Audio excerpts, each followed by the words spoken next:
hasiera batean badirudi enpresa publiko batek enpresa pribatu baten baldintzetatik salbu egon beharko lukeela, izan ere akziodun bakarra teorian mozkinak maximizatzeko beharrik ez duen estatua da. Hala ere, Statkraften kasuan deigarria da enpresa publikoa multinazional bihurtu arte hasi izana. Enpresa publikoen ideia nagusia da sortzen diren komunitateari zerbitzua emateko bokazioa izatea eta beraz, ez luke interes berezirik izan behar beren merkatuak hazteko eta zabaltzeko beste dozein enpresa kapitalistak bezala eta are gutxiago herrialdearen mugetatik kanpo. Norvegiako Statkraft enpresak Euskal Herrian 2 parke eoliko eraikitzeko asmoa du, Azpeitia, Errezil eta Sesto artean eraiki nahi du lehena, Piaspe izenekoa, eta 32 milioi inguruko inbertsioa beharko da. 32 megabateko potentzia izango du eta urtean 94,7 gigabat ordu produzituko ditu. 24.000 etxe ingururi energia emateko gaitasuna izango du honek. Bigarren parkea Arabaren, Bizkaiaren eta Gipuzkoaren arteko mugan eraiki nahi dute eta Itxaraz izena izango du. Piaspe baino potentzia handiagoa izango du, 52,8 megabat. Urtean 143,8 gigabat orduko sortuko ditu parke horrek eta 54 etxe inguru hornitu. 60 milioi inguruko inbertsioa beharko du.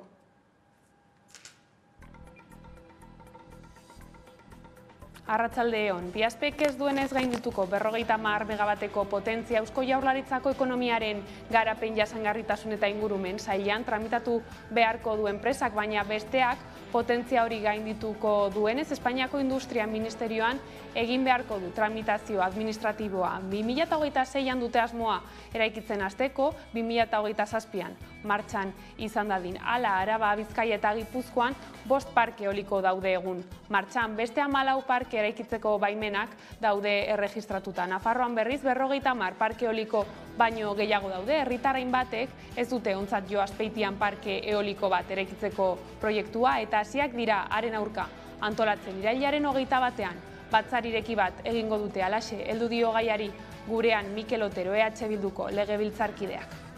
Bertako edo inguruko pertsonak, herritarrak, komunitate energetikoen bitartez aukera izango luketela, nolabait ere, prozesu horretan parte hartzeko, proiektuetan jabegoaren zati bat izateko, eta ondorioz bertatik ekoitziko litzateken balizko elektrizitatea, kostu prezioatik gertu jasotzeko, ezta?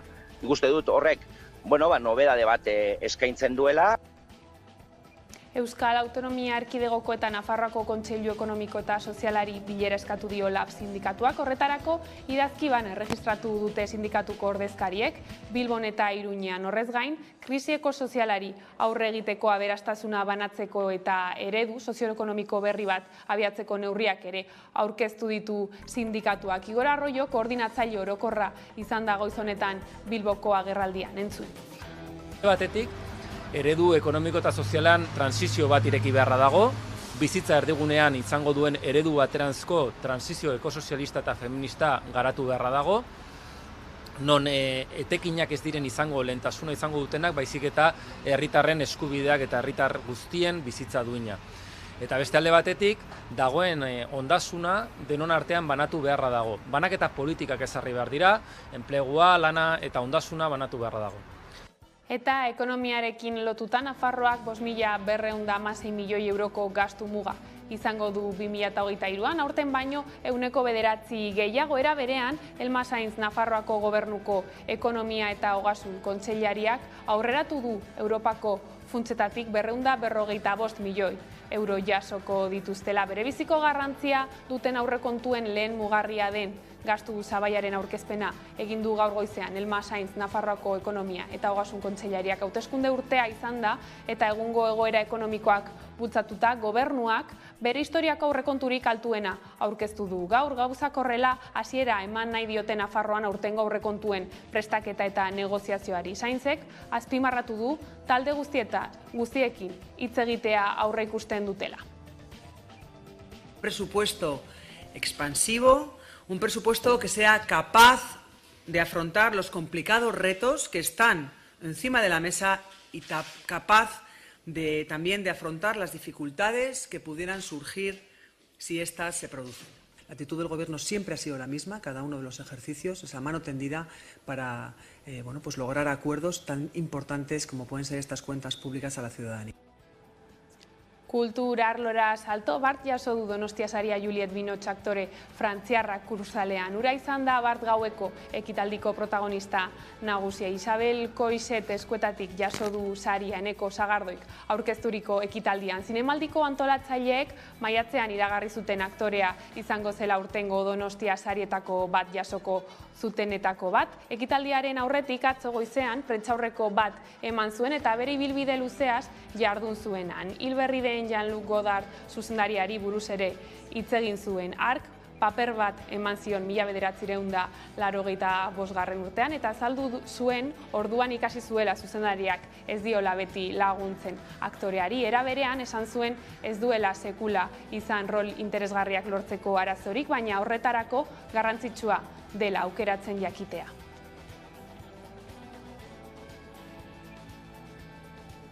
Ostiralean hasi zen zinemaldia eta hasiera ekitaldia ospatu baino ordubete lehenago pantailak euskaraz mugimenduak deitutako elkarretaratzea egin zen.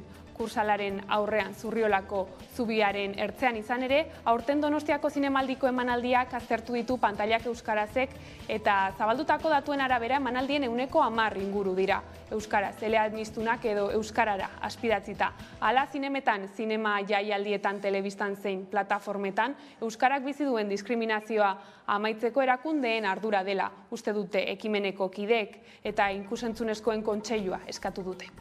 Euskal zinemaren eta euskal ikusentzunezkoen legeak hau izango dira hizkuntza eskakizunak eta hizkuntzak ezarriko dizkietenak zinemaldia bezalako ekitaldiei. Eta bestalde batetik gaur egungo panorama orokorra ikusita ikusten duguna da behingoz beharrezkoa daukagula kontseilua, euskal ikusentzunezkoen kontseilua. Alde batetik lege horiek betearazteko eta bestalde batetik hizkuntza eskubideak zaindu egingo dituenak eta zaindu bermatu eta betearazi egingo dituen euskal ikusentzunezkoen kontseilua. Ikusentzunezko ez gabiltzala plataforma digitalera euskaraz bikoizturik heltzen diren film, telesail eta dokumentalen bilaketa errazteko zernonikusi.eus ataria sortu dute. 200 titulu baino gehiagori buruzko informazioa eskaintzen du jada tresnak eta gaiari tokia egin dio Eguerdiko magazinean. Xumar Altzugarai ekimeneko kideak hitz egin digu ekimenaren erronkez. Saiatu gara web orri honen bitartez katalogo bat egiten eta bertan eguneratzen joaten gara ateratzen diren nobedadiak, baina baita lehenagotik dauden hainbat eduki. Eta bikoiztuta aipatu duzu, bikoiztuekin hasi ginen, baina ja poliki ari gara katalogora gehitzen ere azpititulatutako edukiak. Orduan asmoa horixe da, erraztea, klik gutxitan euskeraz ze aukera dagoen sarean denen eskura jartzea, eta horari gara poliki lanean. Eolekin bueltako azkenekin ireki dugu albistegia eta eguneko lerroburuak aipatuta bueltan gatoz energia berriztagarriez hitz egiteko. Aitor Urresti Euskal Herriko Unibertsitateko energia berriztagarrien graduko irakaslearekin egin dugu konexioa lehenago eta honek halaxe heldu dio ingurumen inpaktua hizpide eztabaidaren gakoei. Zalantzan daguna da zenolako modeloa edo zenolako ereduarekin egiten den transizioa. Eta ez da bardina egitea instalazio handi batzuetan, bereziki enpresa handi eta atzerriko enpresetan, enpresen eskuetan dagona, horrela egitea edo gizartearen parte hartzean egitea, oinarritzea instalazio txikiekin eta kontsumotik gertu daudeneko instalazioekin. Orduan hortze dago nolabait lehenengo gakoa.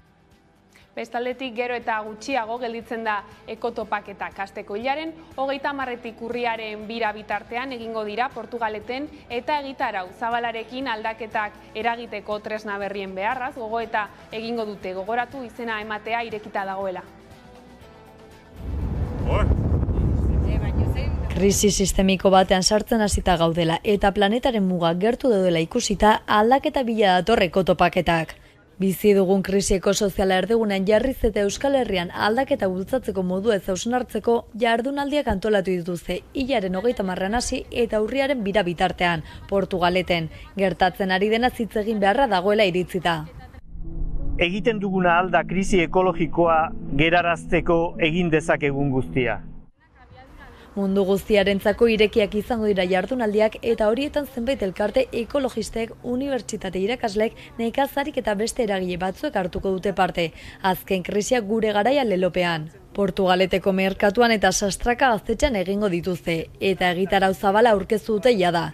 Hitzaldi, mahai inguru eta eztabaidakin batera, musika emanaldiak eta bestelako ekitaldiak ere egingo dituzte.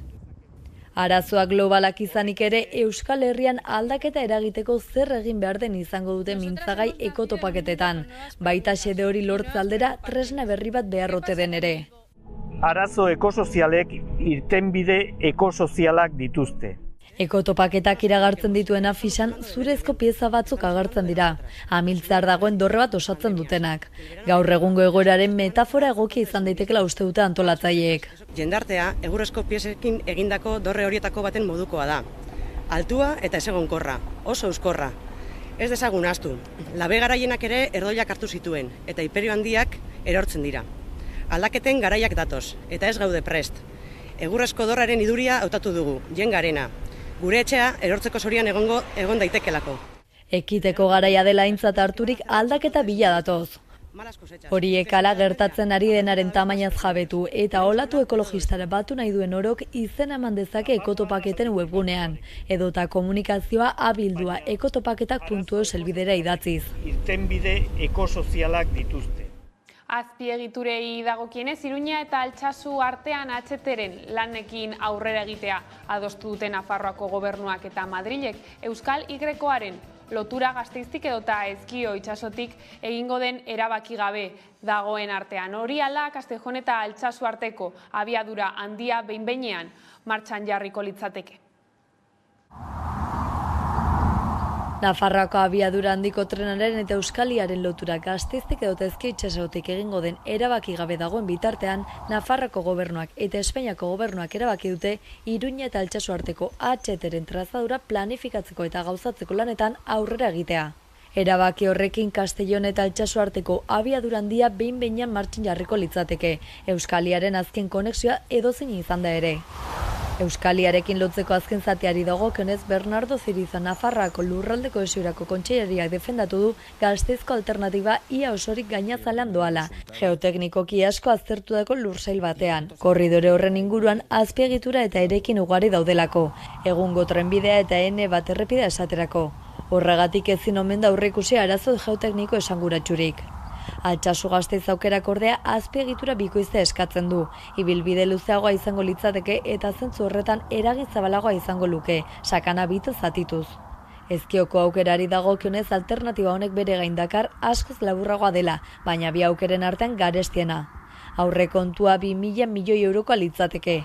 Gainera, HT Karalarko mendigunari aurre egin beharko lioke. Plana 21 kilometroko tunelekin zulatza da, gutxi gora bera lakuntzatik Ezkio itsasoko geltokiarekin lotu arte. Baina Nafarroako gobernuko herrilanetako talde teknikoak kezkatuta daude orain arte egindako ikerketa geologikoa ez delako nahikoa Ezkioko alternatiban.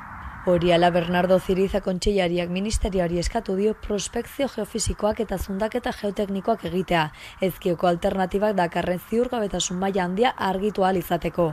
Lurralde kohesioko kontseilariak azpimarratu duenez, Nafarroako gobernuak bi aukeren informazio geotekniko, geologiko eta hidrogeologiko osoa behar du. Garrantzi estrategiko hori duen proiektu bat berme eta ziurtasun tekniko guztiekin gauzatu behar omen da. Bestela ez liratekela preste egongo erabaki arduratsu eta posibilista bat hartzeko. Aipatu dugu lerroburuetan ere, krisi ekosozialari aurre egiteko proposatu dituen neurriak aurkeztu ditu goiz honetan LAB sindikatuak. Bilbon egin dute agerraldia eta bertan izan da Iara de Urreta lankidea, jarraian xehetasun gehiago. LAB sindikatuak Araba, Bizkaia eta Gipuzkoako zein Nafarroako Kontseilu Ekonomiko Sozialari premiazko bilera eskatu dio eta horretarako idazki bat erregistratu dute sindikatuko ordezkariek. Krisieko sozialari aurre egiteko neurriak proposatu ditu sindikatuak 4 ataletan banatuta eta Bilbon egindako agerraldian Igor Arroyo LABeko idazkari orokorrak ardatz nagusiak azaldu ditu. Lehenik eta behin enplegu politikari eta zerga politikari dagozkion neurriak, erosmen ahalmena bermatzeko eta langileon langileon errentak babesteko. Bigarrenik, zerbitzu publikoak, pentsio publikoak eta prestazio publikoak babesteko eta garatzeko planteamendua. Hirugarrenik, transizio ekologikoa, planteatzen dugu langileon parte hartzean oinarritutako transizio bat beharrezkoa dela, eredu aldaketa bat beharrezkoa dela, eta laugarrenik, hori guztia Euskal Herrian bideratzeko estatu tresnak aldarrikatzen ditugu. Eta inflazio erosketa saskira ere iritsi da, erregaiak eta bereziki gaza garestitu ondoren elikagaien salneurriak dira orain. Gora egiten ari direnak produktuak 6% eta 9% artean garestitu dira supermerkatura heldu baino lehen. Egoera hau herritarrek nola bizi duten galdetzeko Bilboko kaletan izan da Iara Durreta kazetaria. Elikagaien tasa 3% igo da uztailetik. Azken 2 hamarkadetan erregisotako altuena da gainera. Horien artean bereziki nabarmentzekoak dira haragiaren, ogi eta zerealen, esnearen, gaztaren eta arrautzen igoera. Egoera horrela Yolanda Díaz, Espainiako gobernuko presidente ordeak, oinarrizko elikagaien gainean prezio muga ezartzea proposatu du, baina zeintzuk dira oinarrizko produktuak herritarrentzat? Zer uste dute Díazek proposatakoaren inguruan? Hau da Bilboko kaleetan jaso duguna.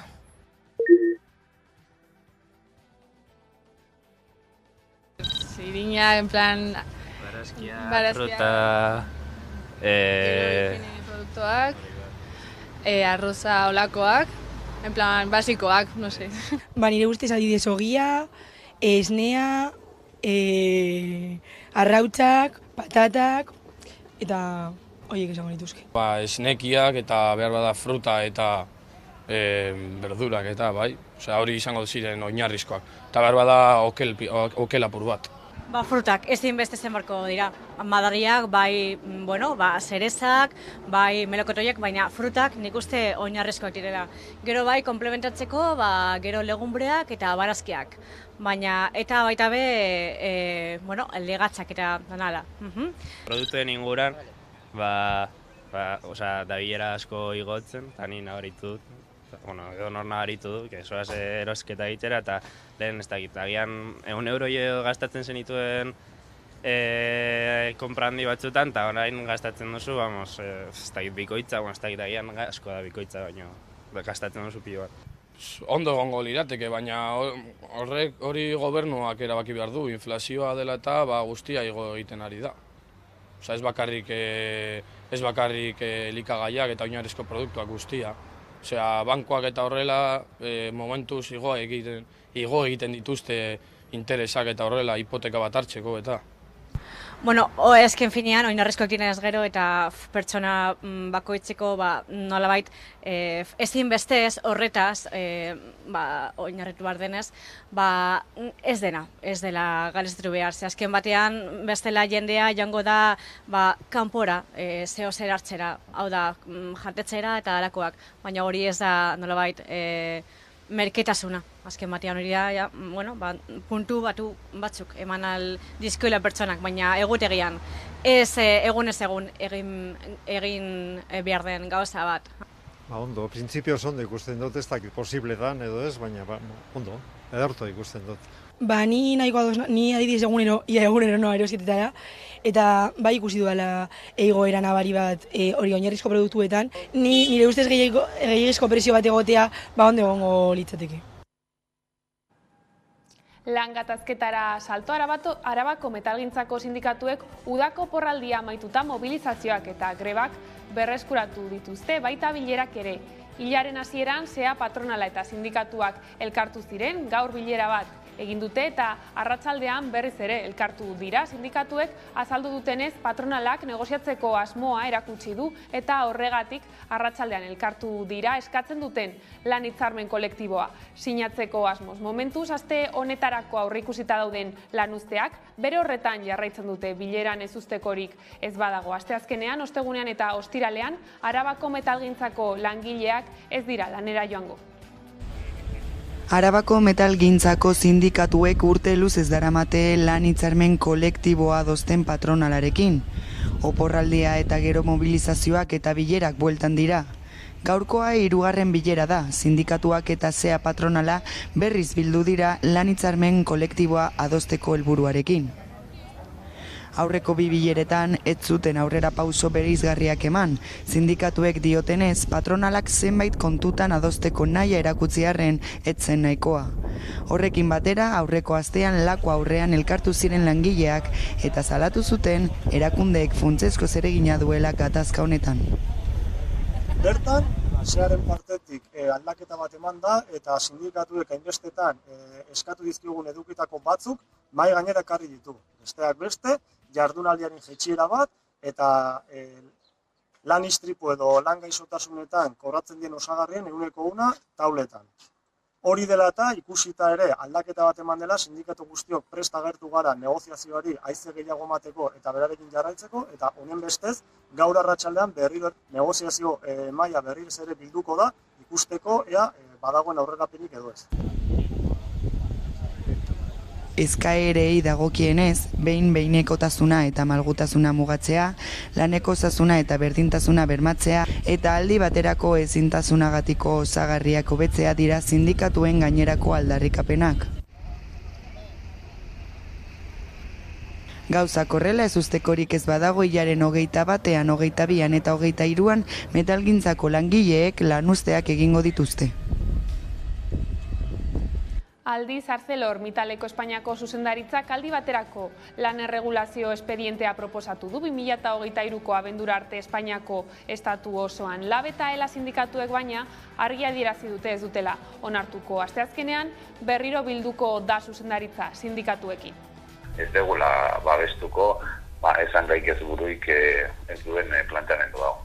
Eta ugarbi erraten dugu, langileok ez da erraminta bat, langileok pertsona gara eta gure eskubideak ditugu eta ez dugu inondik inora horrelako errespetu falta onartuko.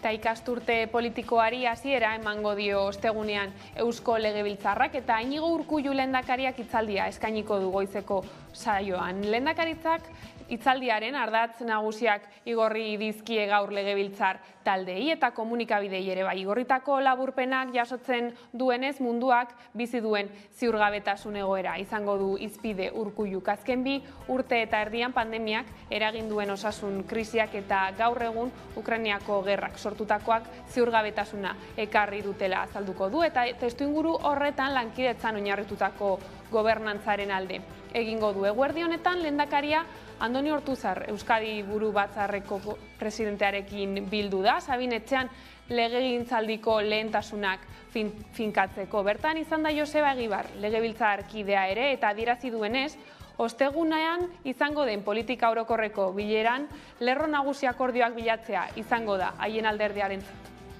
Osoko bilkuraren behintzat lerro nagusiena jarrerei dagokionez izango da akordioa behar ditugula. Akordioa behar ditugula guztiok krisi garai hontatikan ondo ateatzeko. Eta badaukagu herri neurria, baditugu gaitasunak, tresnak, jendea batipat, eta nik uste jende horri mintzatu behar gehala.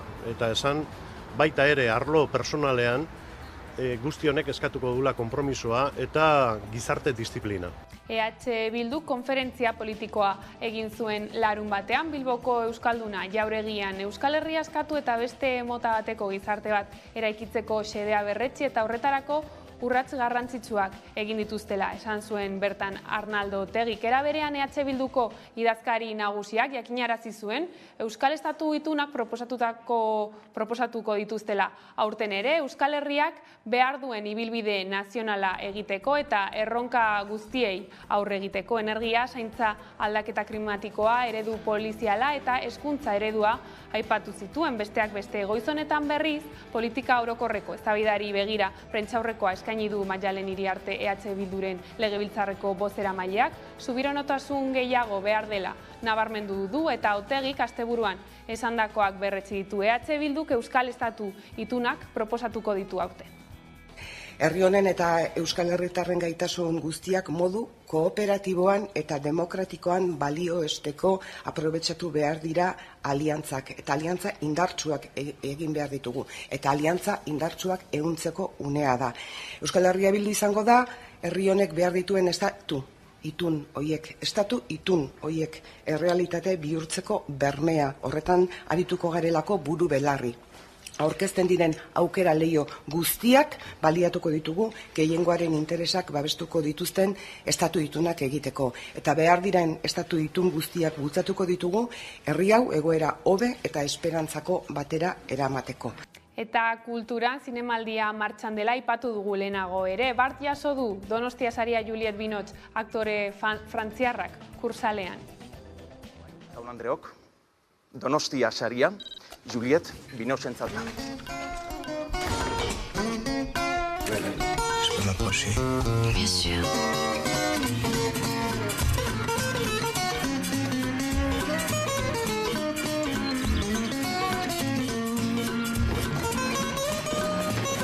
Il n'y a que les folies qu'on ne regrette pas. Absolument, j'ai l'air plutôt sage comme ça, mais en fait, vous ne me connaissez pas.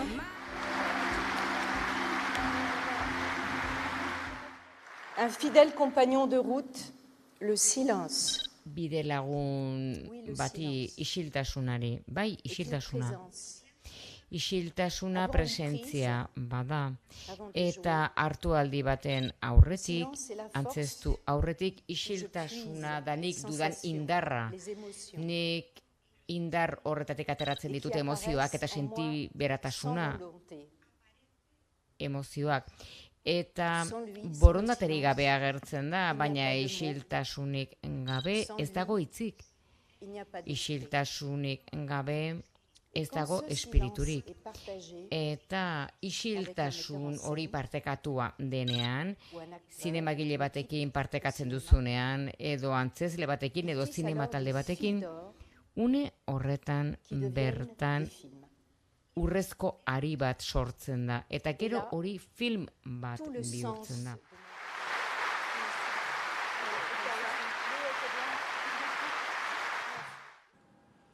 Eta horrela iritsi gara albistegiaren bukaerara, gaurkoan Kainakairen tira kantu berriarekin utziko zaituztegu gustatuko zaizuelakoan, besterik ez gure aldetik hauek izan dira arratsaldeak gurean gaur utzi dituenak. Guztiak eta gehiago nahi duzuen aldiroa maika.eu satarian, gero arte.